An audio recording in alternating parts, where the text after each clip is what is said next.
তেহরানে এক অনুষ্ঠানে Islamic revolutionary guard corps IRGC Quds ফোর্সের কমান্ডার ইরানি ব্রিগেডিয়ার জেনারেল ইসমাইল কানিকে জীবিত এবং সুস্থ অবস্থায় দেখা গেছে। ইরান ইসরায়েল সংঘাতে জেনারেল কানিকে হত্যার দাবি করেছিল ইসরায়েল। মঙ্গলবার তেহরানে তাকে দেখা গেছে বলে জানিয়েছে স্থানীয় গণমাধ্যম। বুধবার স্থানীয় গণমাধ্যমের বরাত দিয়ে এই খবর জানিয়েছে আনাদুলু এজেন্সি।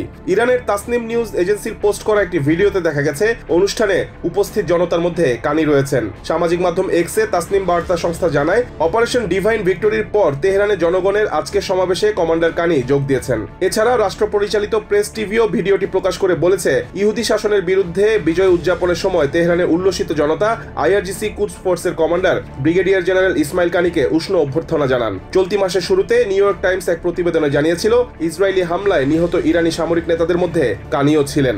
এদিকে 12 দিনের সংঘাতে ইরানের অন্তত 14 জন বিজ্ঞানীকে হত্যা করার দাবি করেছে ইসরায়েল। তাদের মধ্যে রসায়নবিদ, পদার্থবিদ এবং প্রকৌশলী আছেন। বার্তা সংস্থা এপির বরাতে এই তথ্য জানিয়েছে আল জাজিরা। আমেরিকার দাবি, এসব হত্যাকাণ্ডের ফলে ইসরায়েল ও আমেরিকার বোমা হামলা থেকে যে পারমাণবিক অবকাঠামো ও উপকরণ এখন পর্যন্ত টিকে আছে, সেগুলো দিয়ে ইরানের পক্ষে অস্ত্র তৈরি প্রায় অসম্ভব হয়ে পড়বে। তবে বিশ্লেষকদের অনেকেই বলছেন, ইরানে আরো বিজ্ঞানী বেঁচে আছেন, তারা শিগগিরই নিহত বিজ্ঞানীদের স্থলাভিষিক্ত হবেন। এসব হত্যার ঘটনা ইরানের পারমাণবিক কর্মসূচিকে পিছিয়ে দিতে পারে, তবে শেষ করতে পারবে না।